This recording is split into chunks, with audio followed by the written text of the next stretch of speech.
मेरे एक मित्र मेरे साथ एक बार कलकत्ता यात्रा पर गए। रास्ते में यूं बात कर रहे थे। एक मौनी बाबा थे, उनके वो भक्त थे।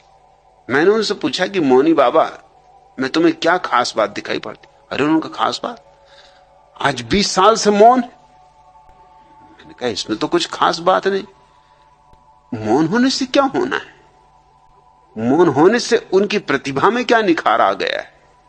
मौन होने से उनके जीवन में कौन से दिए जल गए?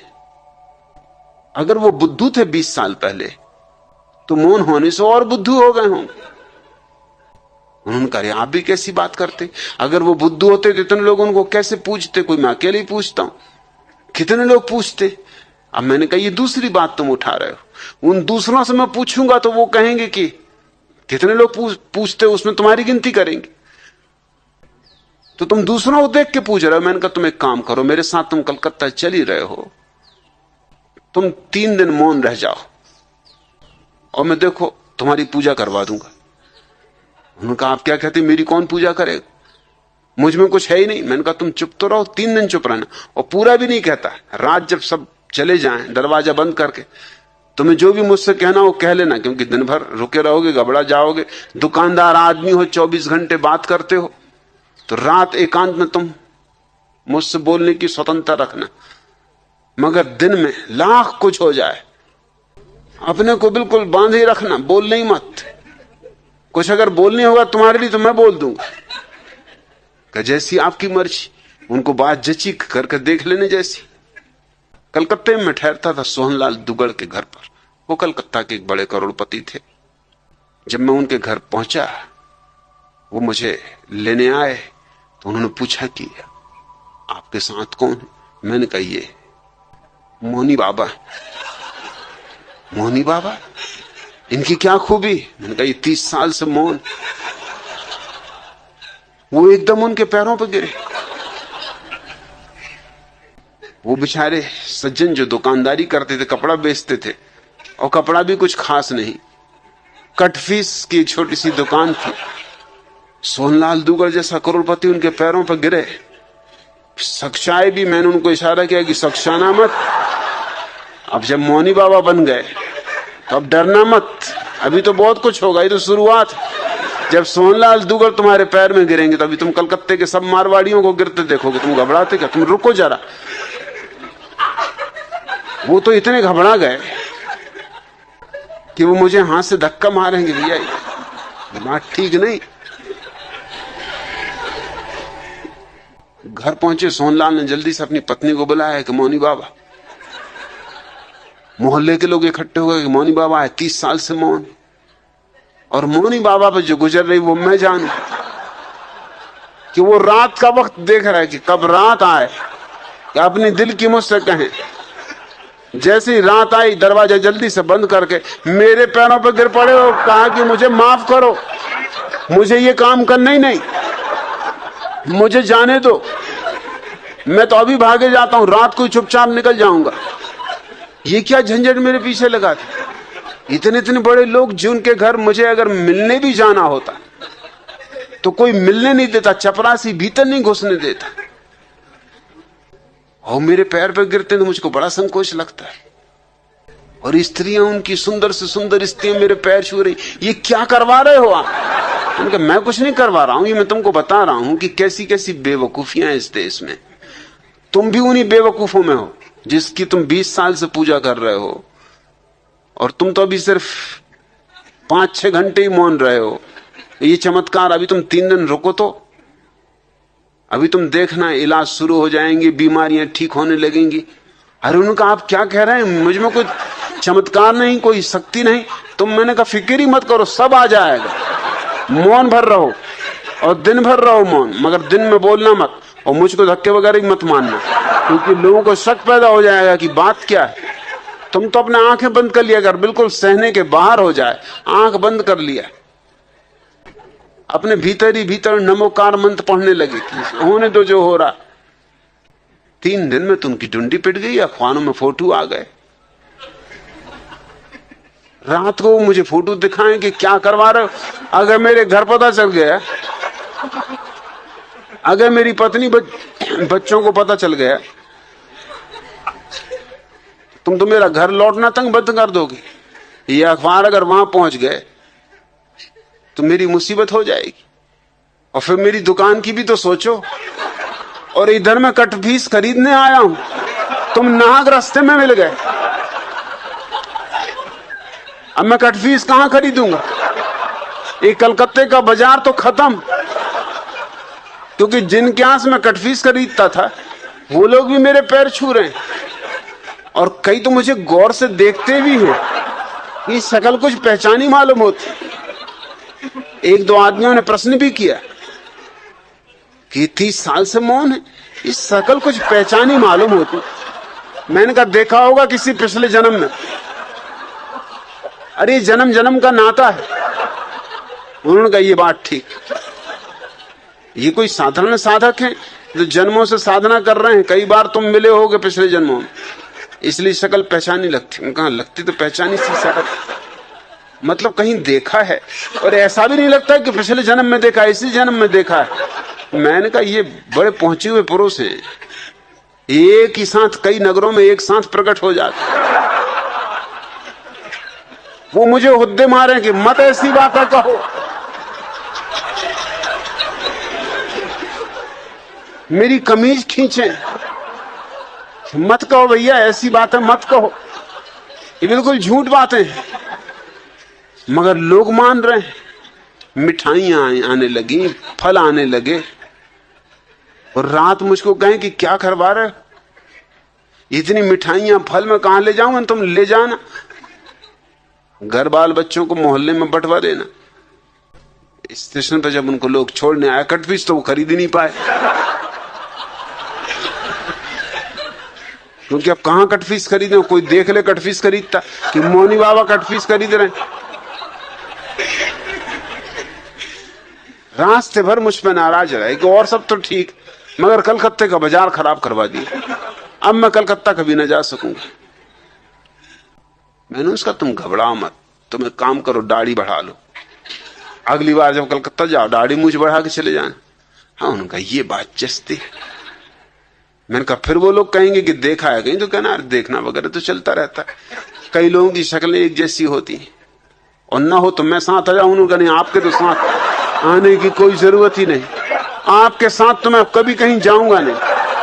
अगर ट्रेन में मुझे पता भी चल गया कि आप सफर कर रहे हो तो उस ट्रेन से उतर जाऊंगा, और मेरे पैर पकड़ के कहने लगे इतना कृपा करो कि ट्रेन में किसी को खबर ना हो। मतलब ये ट्रेन के लोग तो जबलपुर भी जाएंगे मेरे साथ ही, अगर वहां तक खबर पहुंच गई तो सब चौपट समझो। मेरी पत्नी मुझे मुश्किल में डाल देगी कि तुमसे किसने कहा था कि तुम मौनी बाबा बनो, और तुम कहां से 30 साल मौनी बाबा रहे? 3 दिन के लिए घर से गए और 30 साल मौनी बाबा हो गए। फिर दोबारा जब मैं कलकत्ता जाता था तो लोग उनकी जरूर पूछते थे कि मौनी बाबा नहीं आए, कब आएंगे? मैंने कहा आएंगे, जरूर आएंगे। उनको स्वागत सत्कार ज्यादा पसंद नहीं, वो बहुत नाराज हो गए कलकत्ते से, इतना हूम धड़ाक उनको बिल्कुल पसंद। वो सीधे साधे आदमी, मौन एकांतवास करते। तुम जिनकी पूजा करते हो, जिनको महात्मा कहते हो, उसमें तुम्हारी धारणाएं ही भर काम कर रही हैं। तुम आंख खोल के देखते भी नहीं। ब्रह्मचर्य घटित होगा तो अपूर्व ज्योति प्रकट होगी। वही इस सूत्र का अर्थ है, सत्येन लभ्य स्तप्सा है इस आत्मा, सम्यक ज्ञानेन ब्रह्मचर्येण नित्यम। यह आत्मा अभी मिल जाए, मिली ही हुई है, बस इतना ही चाहिए कि तुम सत्य को जान लो। शून्य में जीवन के सुख दुख में संभाव रखो, तप को पहचान लो, कूड़ा करकट उधार ज्ञान हटा दो, ताकि जो जैसा है उसे वैसा ही देख सको, सम्यक ज्ञान फलित हो, और तुम्हारे भीतर जो शरीर की ऊर्जा है, काम ऊर्जा, और जो तुम्हारी आत्मा की ऊर्जा है, ध्यान ऊर्जा, काम और ध्यान का मिलन हो जाए। काम और राम का तुम्हारे भीतर मिलन हो जाए तो बस यह आत्मा अभी मिली, इस क्षण मिली। अंतः शरीरे ज्योतिर्मयो ही शुभ्रो। तत्क्षण तुम जान सकोगे कि इसी शरीर में, इसी शरीर के भीतर वह ज्योति छिपी है जो परम शुभ्र है। यम पश्यन्ति यथा क्षीण दोषा। ऐसा उन्होंने देखा है जिन्होंने सारे दोषों से अपने को मुक्त कर लिया है। और यही वे दोष है, विचार दोष है, इसके कारण तुम शून्य नहीं हो पाते। चुनाव दोष है, उसके कारण तुम सम नहीं हो पाते। उधार ज्ञान दोष है, उसके कारण तुम्हारी दृष्टि ठीक ठीक निर्मल नहीं हो पाती। और दमन दोष है, उसके कारण तुम शरीर में छिपी हुई ऊर्जा को आत्मा का वाहन नहीं बना पाते। नहीं तो शरीर की ऊर्जा अश्व की भांति है, तुम उस पर सवार हो जाओ, उसके मालिक हो जाओ, और तुम जान लोगे अपने भीतर छिपे हुए उस परम आलोक को, जिसका ना कोई प्रारंभ है और ना कोई अंत, जो शाश्वत है। उससे जिसने जाना सब जाना, उससे जिसने जीता उसने सब जीता। दूसरा प्रश्न, भगवान आपने तो कहा कि आचार्य तुलसी एंड कंपनी की चोरी चपाटी को क्षमा कर दें, लेकिन चोरी क्षमा भी कर दें, सीना चोरी नहीं सही जाती। आपके ही विचार चुराते हैं और फिर आपका ही विरोध भी क्यों करते? विनय तीर्थ, मेरे विचार चुराएंगे तो मेरा विरोध करना ही होगा। इसमें विरोध नहीं है दोनों बातों में। ये दोनों बातें एक ही तर्क का अंग है। अगर मेरे विचार चुराते हैं तो उन्हें मेरा विरोध करना ही होगा, ताकि ये पता ना चल सके कि मेरे विचार चुराते। अगर मेरा विरोध ना करें तो तत्क्षण पता चल जाएगा कि मेरे विचार चुराए गए। अगर मेरा समर्थन करें तब तो तत्क्षण ही जाहिर हो जाएगी बात कि सब उधार पूंजी। मैं माना तुम्हारी तकलीफ कि कैसे क्षमा कर दें, लेकिन कोई और उपाय भी तो नहीं। विचार की चोरी को रोका नहीं जा सकता। और ये चोर नए नहीं, ये सदियों से चल रही चोरी। जो वो सदा से करते रहे हैं वही वो मेरे साथ करेंगे, वही वो सबके साथ कर रहे। और इस देश के तो तुम शास्त्रों को उठा के देखो, तुम बड़े चकित हो जाओगे। वही सूत्र एक शास्त्र में मिलेंगे, वही सूत्र सैकड़ों शास्त्रों में मिल जाएंगे। तो जरूर चोरी चलती रही है, सदियों से चलती रही है। यह हमारे जीवन का अंग हो गई। बस में अपनी जेब कटती देख यात्री ने शोर मचाया। जेब कतरा उसे पकड़कर थाने लाया और थानेदार से बोला, हुजूर यह आदमी शहर में अव्यवस्था फैलाता है, हमें शांतिपूर्वक जेब नहीं काटने देता, गंवारों की तरह चिल्लाता है। थानेदार यात्री से बोला, क्यों जी, दिल्ली में नए आए हो क्या? नए नहीं आए तो फिर भांग खाए हो क्या? इस शहर में कायदे कानून नहीं जानते? जेब कतरों से अकड़ते हो? अपनी औकात नहीं पहचानते? यह संभ्रांत जेब कतरा बिना तुम्हारे शरीर को आघात पहुंचाए अपना काम कर रहा था। इसे धन्यवाद देने की बजाय चिल्लाते हो। गांधी के देश में शांति और अहिंसा का मजाक उड़ाते हो। अगर ये तुम्हें छुरा घोंट देता तुम्हारा गला, कर लेता अपहरण, तब क्या कर लेते तुम और क्या कर लेते हम? खुद अपने ऊपर चाकू चलवाते और दोष पुलिस को लगाते। फिर ये पढ़े लिखे जेब कतरे जेब ना काटें तो कहां जाएं? क्या करें? भूखे मरें, कुएं में पड़ें, इलेक्शन लड़ें, डिग्रियों को चबाएं? सबके सब तो नेता नहीं बन सकते। भाईजान, चिल्लाने से आपदाएं नहीं टलती, उन्हें आराम से सहना सीखो। शहर में आए हो तो शहरियों की तरह रहना सीखो। मेरा मुंह क्या देख रहे हो? चलो बगल के कमरे में जाओ और जेब कतरे जी से चुपचाप अपनी जेब कटवाओ।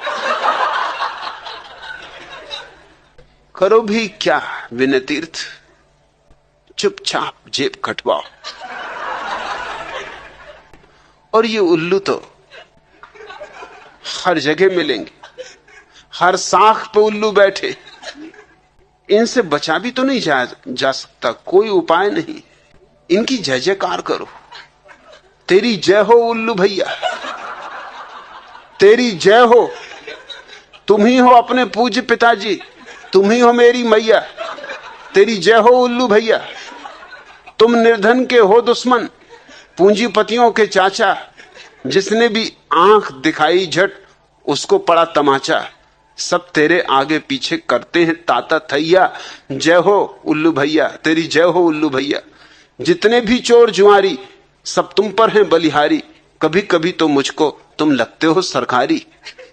हो जाए तुम जैसा तर जाए उसकी नैया, तेरी जय हो उल्लू भैया। हम कवियों से लक्ष्मी जी रहती हैं रूठी रूठी, जब से आए धरती पर तब से ही किस्मत फूटी। भिजवा दो दिवाली पर केवल 2 लाख रुपया, तेरी जय हो उल्लू भैया। हे लक्ष्मी के वाहन, तुम बहुत बहुत गुणकारी, तेरे पट्ठों के दम से चलती है दुनिया सारी।